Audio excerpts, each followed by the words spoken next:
Okay, picking up where we left off, I think we got cut off in the middle of the compensation section, so it looks like this. We're picking up where we left off, and I think we left off at required dress code, which is listed on the left-hand side of the compensation section. Okay, so dress code is all black, representing the beauty industry at its highest level. That includes hair, makeup, and your complete dress. You can represent your own personal style, but please keep in mind that you're on someone's wedding day, and you will most likely be in some of their photographs, so be wedding day appropriate with your dress choices. Okay.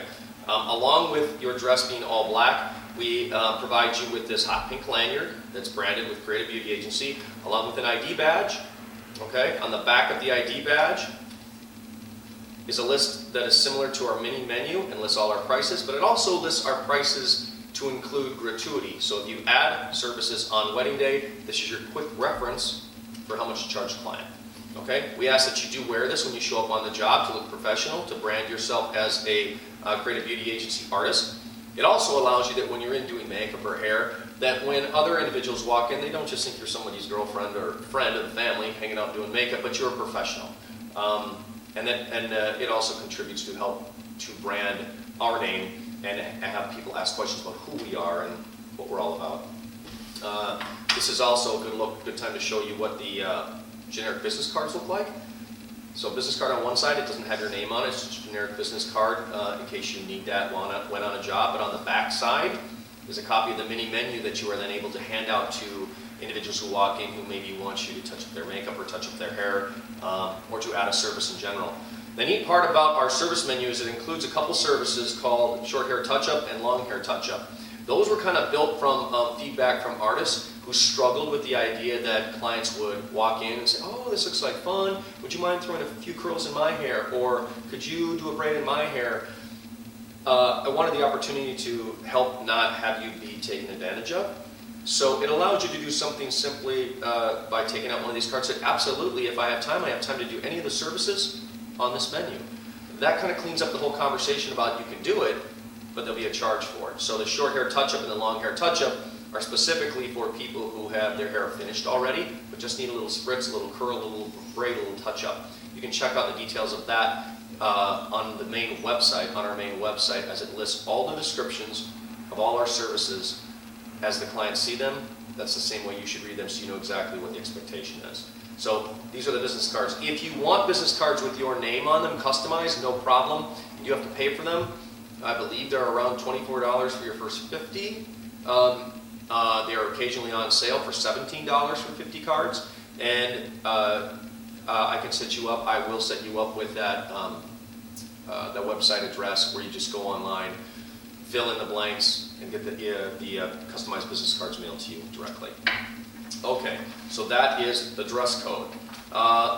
Last thing on there is the artist referral rate, which is that blue column. We talked a little bit about that already. So we're going to move on. I think we're going to move on from these. Oh, let's talk a little bit about one more thing on the compensation page. It lists master bride hair, studio bride hair, master bride makeup, studio bride makeup. So one of the first questions is, I don't understand the whole studio master thing.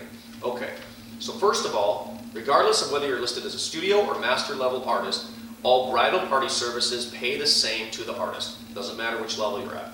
The only difference between master and studio is that a master level artist will earn a little bit more for a bride.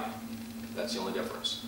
Now, the reason we have master and studio, a couple reasons. The first reason was it was clearly a marketing request that I realized I needed to address.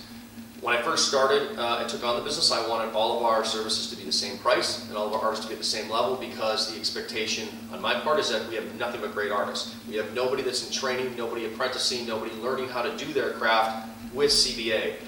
You are all accomplished artists, successful artists, and very talented artists. What I quickly found, though, was that clients want to, if it's not already stated, they want the best person. They want to know who that is. So I created an opportunity to have a master level and a studio level, and that has cleaned up that dialogue and that request. Now, who do we list as master and who do we list as studio? Most often, studio artists are listed as, a lot of times it's artists who don't do brides, because then it doesn't matter if they're listed as studio or master, and it allows us to have this discrepancy between having studio and master level artists on our roster. Secondly, it was an opportunity for me to be able to offer representation to any artist that might want it. So what I mean by that is all of our services are set prices. We did that because we want the convenience of a client to go on our website, fill out a request, and quickly get a proposal back that says how much our services are without having to sit down and do a consultation and us to kind of talk about it. There's no talking about it. These are the prices. These are the services. This is roughly how long they take to do those services. We don't do any negotiating about, well, I only have, shoulder length hair, or my hair is really fine, so it won't take that much time. All prices are the same. Therefore, sometimes you, the artist, might get done sooner, might take you a little longer on others, but it all kind of comes out in the wash. So, back to my point of the difference, the variation I wanted in the master and the studio. All our prices are set. So for a studio hair service, it's a set price. But for master level bride services, instead of saying a set price, it says starting at a price. So 99% of the time, that is the price. But it allows me the option of if I have an artist that maybe would want representation by me, but their message to me is, Robbin, I'd love to work for you, but I need to make $3,000 for an updo on a bride. Great. I can do that. I can put it in your private profile that you need to make a minimum of $3,000. If I have a bride come to me and say, hey, I want a master level artist and I don't have any availability, I can say I do have one master level artist available, but they have a minimum of $3,000 to do your hair. Great. She says she wants it. You got a job. The client gets what they want. It gives me some flexibility with people who might have restrictions on what they want to get paid for a service. I can make it up by listing them as a master level artist. Whether you're listed as a master or studio level artist with me, it's just a conversation that you and I have. Sometimes it's a comfort level of the artist that maybe doesn't want to have that kind of expectation and would rather be a studio. A lot of times it has to do with the length of experience, or the amount of experience and training and education an artist has had, but we just have a conversation to decide where your best suit is and where the best fit is for you. And then lastly,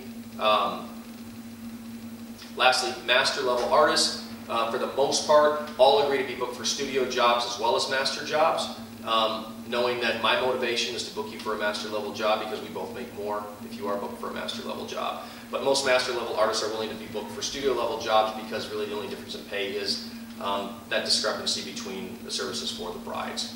And that is it on this page. So we're going to move past the compensation page and we're going to take a break from this clip, and we'll move on to another clip for the next segment, which will start at the page listed as requirements. So when we come back, we'll be at requirements.